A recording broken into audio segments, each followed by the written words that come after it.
Hi everyone, my name is Dr. Christina LaPlante. I'm an assistant professor in political science at the University of Wisconsin-La Crosse.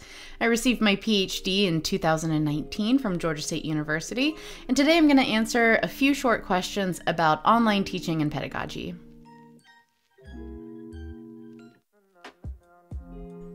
So when it comes to teaching any class, really, I think it's important to keep two things in mind.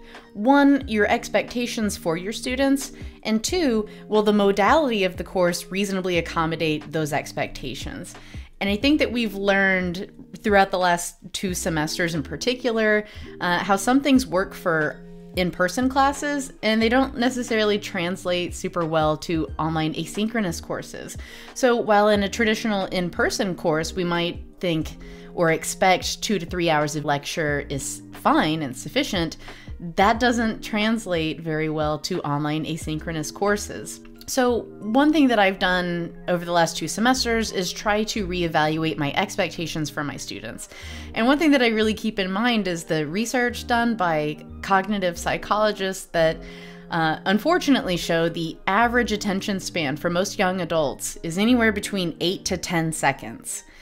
So keeping that in mind, it's, easy to kind of feel like the odds are stacked against us when we're creating online content and making sure that we're not inundating them with 2 hours of video lecture that they have to watch on their own time, and making sure that they're actually getting through that content, and also not overcorrecting for the lack of face-to-face interactions and having assignments due every single week for our students to keep them accountable.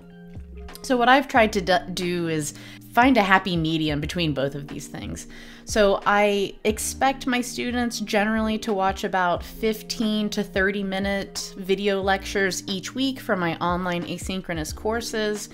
And then maybe once every 2 weeks, maybe once every 3 weeks, if it's early in the semester, we'll have some type of activity. They'll do an assignment or take a survey or write a reflection essay or participate in a discussion board exercise.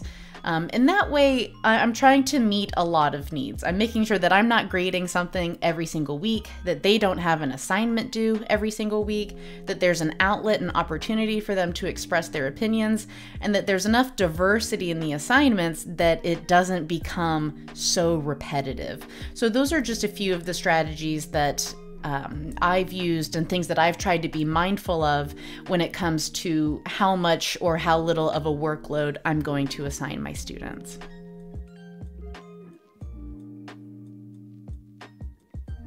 So I will 100% be the first to admit that at the beginning of the pandemic, when we were transitioning to online learning, I spent almost all of my spare time working on creating interactive, fun, engaging video lectures for my students because I was terrified that there was going to be this massive drop-off in participation. So I wanted to do everything that I could to keep that participation high.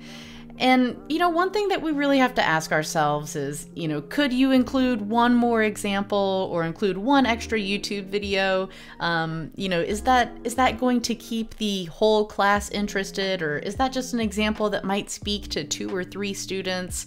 And eventually you meet diminishing returns. There's as my mentor would always tell me, there's a difference between spending 30 minutes preparing to teach versus an hour. There's a big difference there, right? There's not so much of a difference spending 4 hours on your lecture and then spending 5 hours on it. You're meeting diminishing returns there. So that's something that I've constantly had to remind myself of, and just keeping my expectations for myself reasonable. So yeah, I teach online asynchronous courses mostly. I have really tampered down the amount of time that I'm spending preparing those lectures and editing them and things like that. Big time commitment there. So the only thing that I would really say is that if you let teaching dominate your schedule, it will. So just make sure that you are being really mindful and balancing all of your different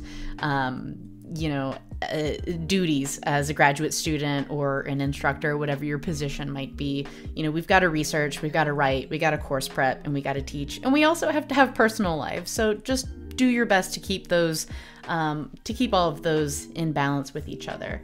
I am also teaching my first hybrid course this semester, and I have to say that that is really felt like a return to a little bit of normalcy for sure. The way that I have the course structured is that they watch a video lecture on Tuesday. This is from my research methods course that meets in a hybrid modality. They watch a video lecture on Tuesday. My expectation is that they come to class in person by Thursday, having engaged with that material, and we spend the whole Thursday class working through problem sets and exercises, making sure that they have synthesized and retained the material, and those are just so much more organic. The face-to-face meetings, there's not a whole lot of prep going into going over a homework assignment, you know, so that has certainly helped with my time management as well. But top advice, just remember you're in control of how much time you dedicate to each of your responsibilities and do your best to strive for balance.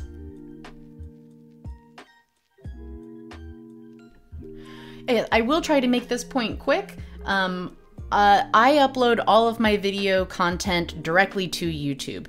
When the pandemic first began, we were all encouraged to upload our videos to Kaltura. Everyone teaching college across the country, I found that platform highly unreliable. It crashed a lot. Students would send me frantic emails that they couldn't access the material, and so I just wanted to cut that middleman out and go directly to YouTube, a much more reliable video hosting platform. And what I really like about YouTube is that you own the rights to your content, so no one can reproduce that without your permission. I don't necessarily think that's the case with Kaltura. And additionally, the AI for YouTube that performs the captions is surprisingly accurate and reliable. So I upload all of my content to YouTube and it is all captioned right there for me, no work on my end. So I really like that a lot. Okay, this is a great question and a fantastic one to end with. I think it's something that we all spend a lot of time thinking about. In a traditional face-to-face course, we know that if students are struggling with the material, they can simply raise their hand and we can address that question. That becomes a lot trickier when we're talking about online teaching, particularly in a modality that's asynchronous, where you're not engaging with the students in real time. So this is something that I've been this is something I've been really mindful about, making sure that students feel comfortable asking questions. So some things that I've tried to do to make sure that students are in an environment where they feel like they can ask their questions.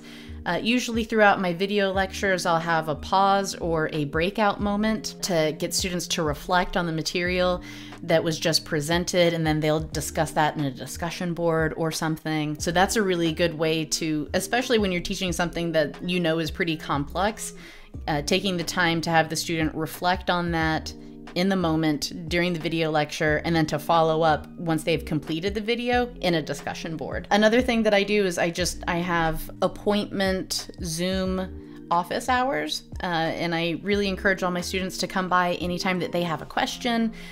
We can set up a virtual meeting and go over whatever it is that they want to go over. And then I also have an optional Q&A discussion board in each of my modules in the course LMS, and we use Canvas here.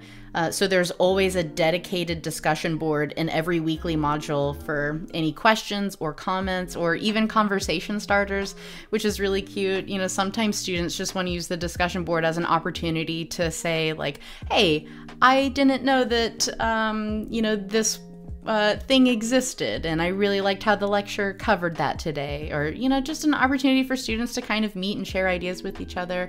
At any rate, those are my answers to the 4 questions, and I hope that you learned something today. And if you have any questions, you can always shoot me an email at klaplante@uwlax.edu.